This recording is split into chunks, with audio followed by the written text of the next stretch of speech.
हाँ जी, ਆਪਾਂ स्टार्ट करते हैं रॉल्ट्स लॉ तो according to Raoult's law the vapour pressure of the solution containing a non-volatile solute is directly proportional to the mole friction of the solvent। की है उस solution ਦੇ vapour pressure ਦੇ ਬਾਰੇ ਚ ਗੱਲ ਹੋ ਰਹੀ ਹੈ ਜਿਹਦੇ ਵਿੱਚ ਸੋਲਿਊਟ ਕੀ ਹੈ non volatile that is vapour pressure of the solution that is P ਕਾਦੇ डायरेक्टली प्रोपोर्शनल हो जाए XA ਦੇ।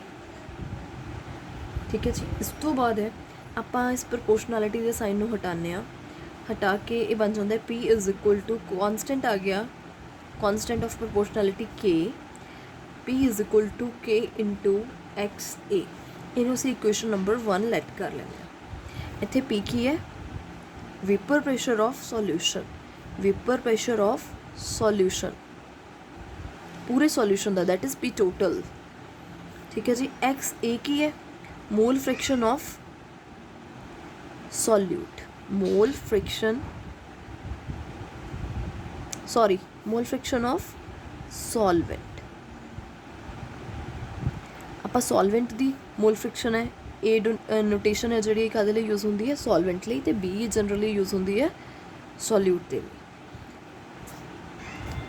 सानू पता है कि जिहड़ा अपना सॉल्यूट है वो नॉन वोलेटाइल है। जदों सॉल्यूट नॉन वोलेटाइल होगा तो उहदी मोल फ्रिक्शन सॉल्यूट दी मीनस कि XB दी कोई कॉन्ट्रीब्यूशन नहीं होगी total pressure of the solution दे विच। असीं लिख रहे हैं इत्थे when XA is equal to 1 and XB is equal to 0। Clear है ना जी चीज़? XB 0 कदों है? जदों वो सॉल्यूट की है नॉन वोलेटाइल। उस टाइम के उत्ते की होगा द प्रेशर, ये चीज़ समझने वाली है, बड़े ध्यान नाल समझो point. The pressure of solution will be equal to the pressure of pure solvent। मतलब की हो गया जी, जिहड़ा P है वो कादे इक्वल हो गया?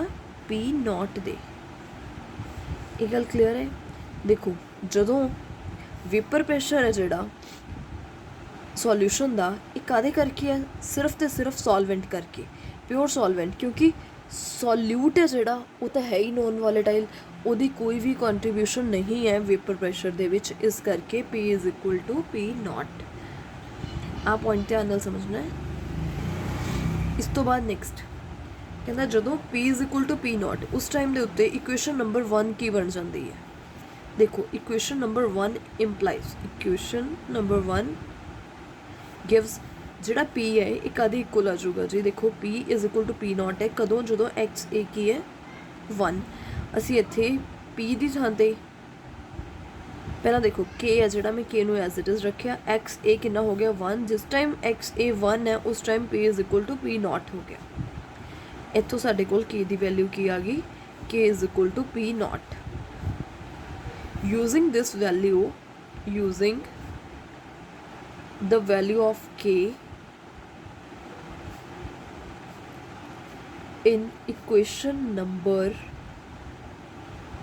1 we get ਕੀ ਮਿਲਦਾ ਜੀ ਸਾਨੂੰ? ਦੇਖੋ ਇਕੁਏਸ਼ਨ ਨੰਬਰ 1 ਦੇ ਵਿੱਚ ਅਸੀਂ K ਦੀ ਵੈਲਿਊ P ਨॉट ਪੁੱਟ ਕਰ ਦਿੰਦੇ ਆ ਤਾਂ P is equal to P naught XA ਆ ਜਾਂਦਾ ਸਾਡੇ ਕੋਲ। ਕਲੀਅਰ ਹੈ ਜੀ ਇਹਨਾਂ? This is the main equation जिदे तक असी पहुँचना है according to Raoult's law. This is the mathematical statement of Raoult's law.